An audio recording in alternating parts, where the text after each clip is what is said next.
Turn her into the whale. Excuse me. Turn her into the whale. I'm not sure if this is wide angle enough to get everybody. Turn her into the whales. Do. And so yeah, just microphone right up there, and just make sure you speak right into it, and then I can adjust the levels if we need to. Okay, sounds good. Oh yeah, that sounds great actually. Cool. BJ? Yes, hi, how are you? Do you want to... No, I don't want to do nothing. Well, you get to start this off. All right, we're going to start this off. Hey, how about I get to start off an interview, Rev? Yeah. Usually it's you going, well, speaking of triangles... Yeah, I don't have any good segues into this, and Yeah. you're very good friends with all these people here, so I figured that it might be behoove you to be the one to introduce them. Wait, BJ has friends? Yeah, it's hard to believe.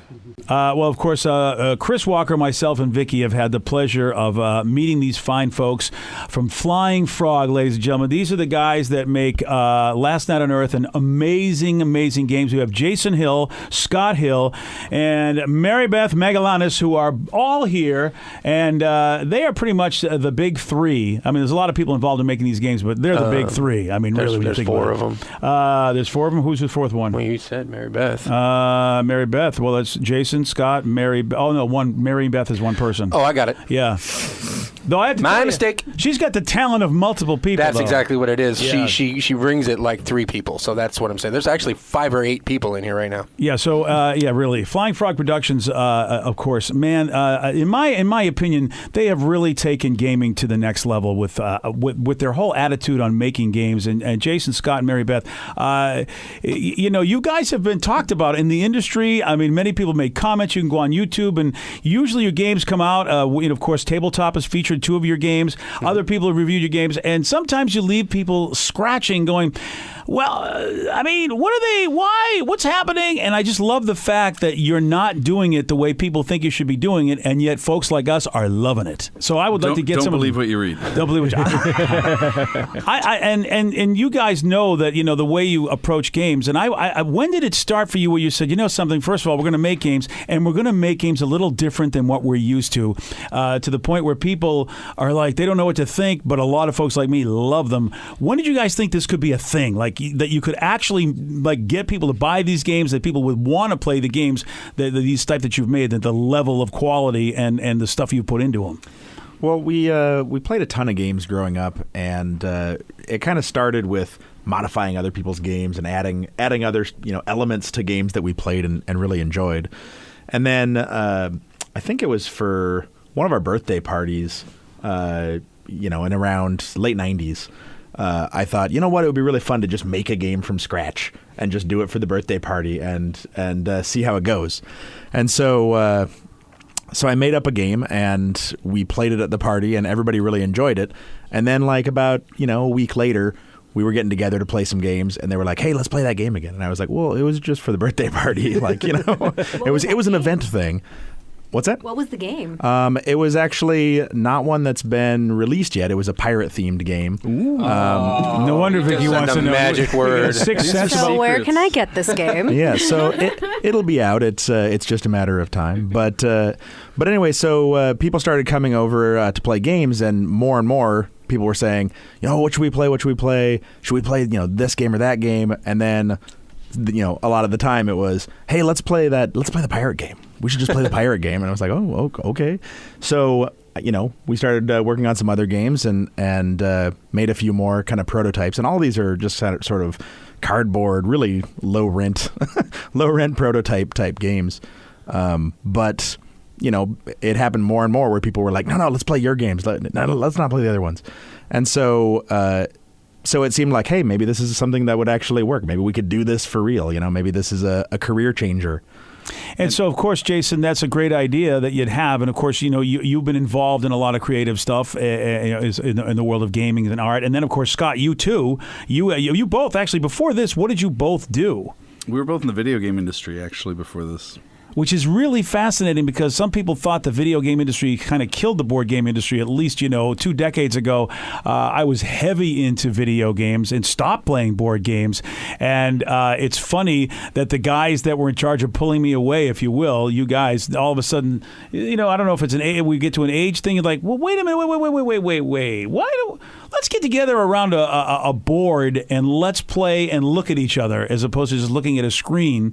It's fun that you guys decided that's the way to go. You both left that industry, and you're basically all about the cardboard, baby, and some plastic here and there. That's true. That's a pretty brave thing to do because you both had jobs. And you both, when did you both decide we're going to do this and not look back?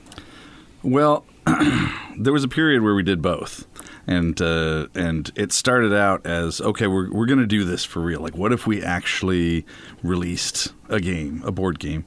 And we decided we didn't want to have investors or to have other people kind of telling us what to do or changing, the course of things. And so once we decided we wanted to do it for real and we wanted to do it without outside help, then we had to make our own contacts and save up money. So it took us about 8 to 10 years, depending on when you consider we started and when you consider we got something going, to save up money and try to find a place in China to make the games, actually do the manufacturing and stuff like that. And so over that time, Jason, you can't turn off creativity, and he just kept making more and more game designs. And I was doing a lot of photography and stuff. And it's funny because when we look back on it, there's all these things that happened in our lives that are key to it all coming together, where it's like we needed that piece. We needed this part. It's because I started doing photography that I was able to do, the photographic art style of Last Night on Earth, which was our first game. And we did a cheesy horror movie that we made just for fun, because every single year at Halloween we have a party called Bad Movie Night, and we watch like schlocky B horror movies and make fun of them and stuff. And this one year, I think it was in 2004, a friend of ours challenged us to make our own horror movie, and so we just did for fun. But a lot of the stuff that came out of that went directly into Last Night on Earth. So we cast this movie. We got all these costumes. Mary Beth actually did the soundtrack for it, and some of those soundtrack songs went directly into, this is what the Last Night on Earth CD soundtrack should be like. And these costumes that we pulled together are going to be perfect for Last Night on Earth. And I don't want to gloss over that, because those are unique things that happen with Flying Frog Games. Last Night on Earth, you do have real actors rather than people doing drawings or whatever of the different characters that you get to be in that game. You have real actors on in every aspect of it. And of course, there are tons of action cards, and the actors are there. So there's so many different poses and scenes of real people. You've got that, which of course has been talked about in the industry. Whether people love it or hate it, it's talked about a lot. And then the idea of a game coming with its own soundtrack, and that's where Mary Beth comes into play. It's, again, who thinks of that? And yet it really is cool to play a game and then throw on a soundtrack. And Mary Beth, did they come to you? Did you come to them? How did this process get together? Well, basically, whenever we would play board games, they would just put on a soundtrack in the background. So, say they were playing like Space Hulk, they would put on the Alien soundtrack. So they wanted theme music to play in the background of their thematic board games. So they needed a soundtrack to come with all of their games, but they needed a composer who could do that who wasn't going to charge crazy money, and they didn't have. Who wasn't going to charge anything? And, when you're starting your own game company, you don't have the money for this huge orchestra, which they would love to have, but it just wasn't going to happen. So basically, it was me. I could compose stuff for that, and I agreed to do it, and that's how it started. We need someone who plays every instrument. Yeah, the other trick is finding someone who actually is into the games and plays the games and excited about them, so that it's not just music that happens to be in the same genre. It's specifically, this is music that is inspired by the events and playing this game, Yeah, that's excellent. And as a game master who often struggles with setting the mood for his players and trying to create that kind of environment, I want to say thank you very much. The soundtracks that come with these games are beyond perfect. They're exactly right for what's going on there. They're so much fun. They really are. So much fun. And it adds an extra level of involvement to what is a very engaging set of games. I mean, we played Last Night on Earth. We played Shadows of Brimstone. We played that other one that I can't Fortune and remember. Glory. Fortune and Glory, thank you. That's a fun game, too. with the theme. That's such an Indiana Jones movie-ish feel when that music is playing. And you see all of these characters that are very stereotypical for that particular genre that you're playing, and then you get to be that. And there's that extra level of involvement. We got the soundtrack going, and then I've got this guy in front of me who has a story and a life and everything going on for him, and you play that, and it just makes everything just an immersive experience. It's so great. What's next? Are you going to put like candles with the scents and stuff, the smoke and the dynamite inside the game? Smell-o-vision. Now in smell-o-vision. It's funny because I looked at Mary Beth and she's like, all right. I'll get right on that. Okay, but if they're scented, it would be like zombie scented or something like that. It would be putrid flesh, fresh earth, fresh grave dirt, fresh and, earth candles, sweat. And here's the one thing I want to point out about you guys, and you've talked about it, and we went to, of course, we it's funny because Scott said, hey, a huge fan of you guys. We'd love to see you at PAX, and I'm sitting there going, well, huge fan of you guys. This is great, and we had conversations, and I was impressed because when you see these games, you don't see this kind of quality to the point where somebody who's just trying to make a buck or really trying to make a great profit on something, they might say, guys, I don't think this is the way you should design the game board, or really should you put in this many figures when they could all be the same looking figures. And you guys had both said, well, we're really not, it sounds funny to say for a business, we're really not in it to make money. Which I looked at all of you, and of course Mary Beth saying, well, sure, I was more than happy to help out. There does seem to be this dedication to art first, which I don't think you guys get enough credit. I want to say to all the reviewers out there, it's like, guys, if you would talk to them, you'd realize they're artists, and this is their business, and they're making a living, but it's art first, business second, which, guys, I hope you can keep this together forever, this kind of attitude, because usually that doesn't happen. Usually a company like Hasbro comes along, and no longer is it art first. It's great if it came along, you guys were skillionaires, I would be the first to ride on your boats. I'd be the first one to go, let me be out in the ocean with you. But, that's got to be a challenge. I bet people tell you you're crazy for doing it this way. Absolutely. But, in a lot of ways, I think a lot of that comes from the fact that, we are our main target audience. And when we make the games, it's making games that we want to play. And they're kind of genetically engineered for us to enjoy. And hopefully other people enjoy them, too. Yeah. Yes, yes, we do. That's a fact. So that sounds weird, but, the thing is, I think we are in our own target audience, and I think what Jason's saying is that if we can crack ourselves up, and if we can make something that we can still play years later, and it's just as much fun, that's saying something, and that's important. And it means that you care about what you do, and I do feel like we're making decisions for the right reasons. And you have to know, at the start of this, we didn't just say, oh well, let's just have a company where we just routinely make games. It was about one game, and it was like, could we do this? Can we pull this off? And we thought it might be the only shot that we got, and it's like we put everything we had into it, heart, soul, and money, and so.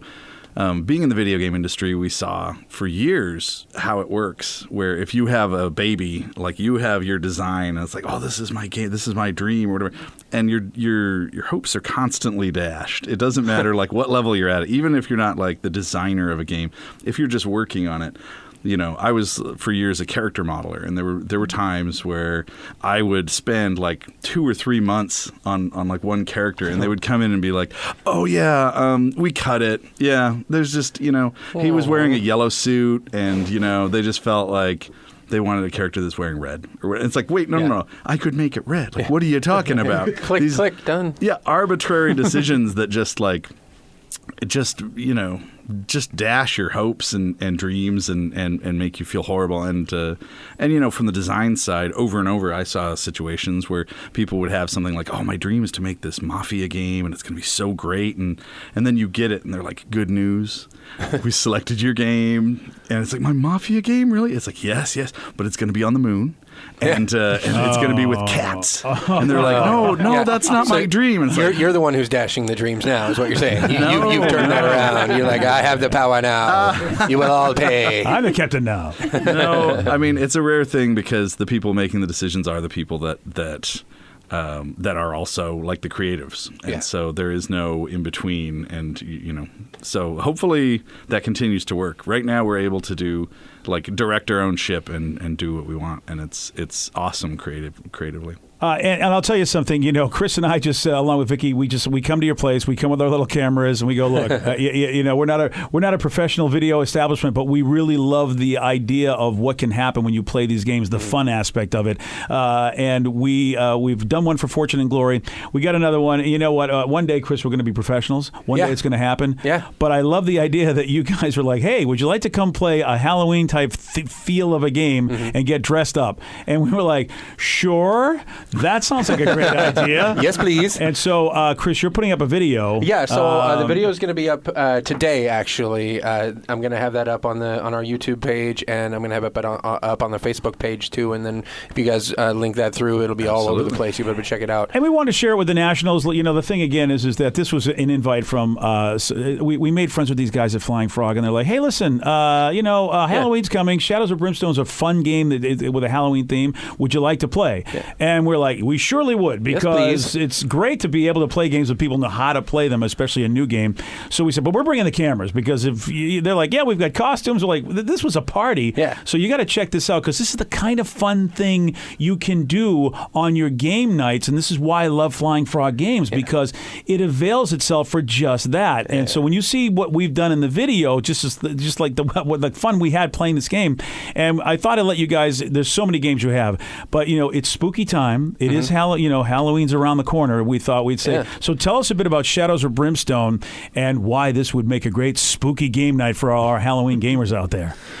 Well, much like several of our games, Shadows of Brimstone is got kind of a horror theme to it. It's basically set in the Old West, and it's a mashup of Old West cowboys and gunslingers and outlaws and whatnot, mixed with unspeakable horror, kind of tentacly monsters from other worlds. And so the game lets the players basically work cooperatively to delve down into an old abandoned mine shaft where they're searching for things of value and gold and darkstone, which is sort of a magical rock that they can sell for a profit or use for their own gain. But in these mines, these crazy portals have opened up to other worlds. And monsters come pouring through. That's where all the attacking. demons come from. Yeah, exactly. At night when the demons come, they're coming from those portals.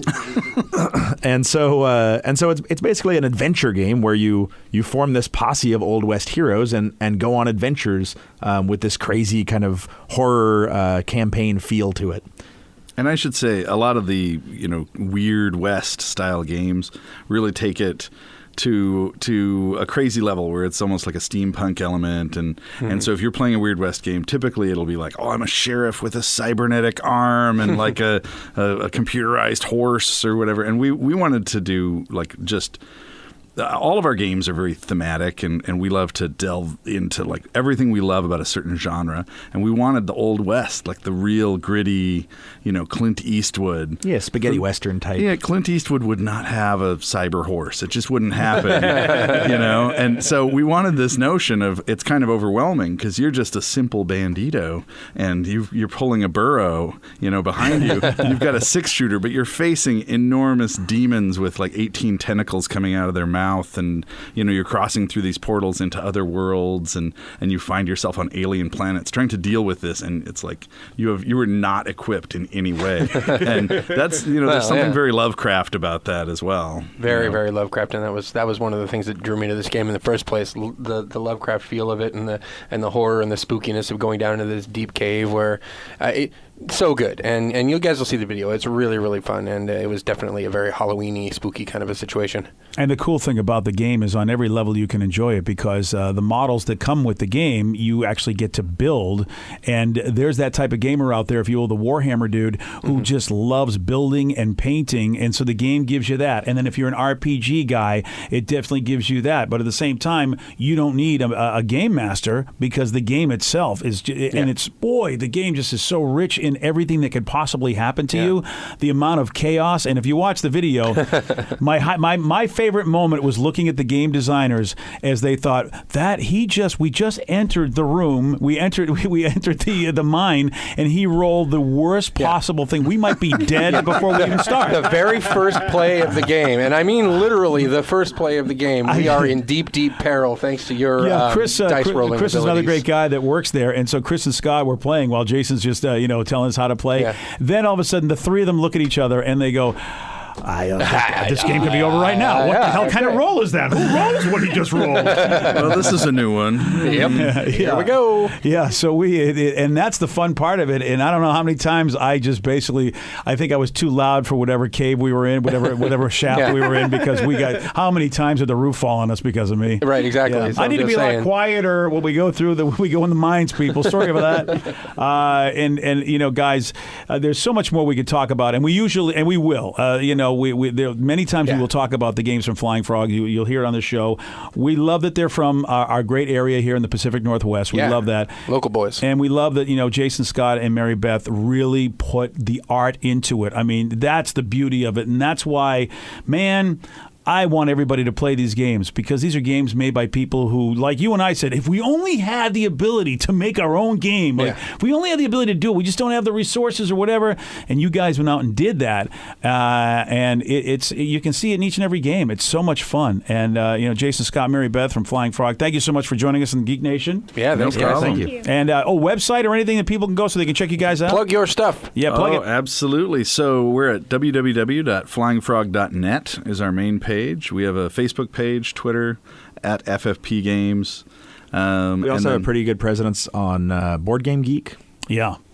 You can find pages for all of our games there, and there's a pretty good community there. And if you haven't seen the Last Night on Earth tabletop edition, so good. Felicia Day, it's so much fun. Felicia, what she does with one of the zombie characters like that. is so much fun. That's the one with Garfunkel and Oates on it too. Yeah, exactly. Yeah. And Kate and Ricky. And Last Night on Earth, of course, is a staple for any collection. Not bad for Halloween either. That's a nice spooky one to play too. Guys, thank you so much for coming in. We really appreciate it. Thank you for letting us come down. It's an honor.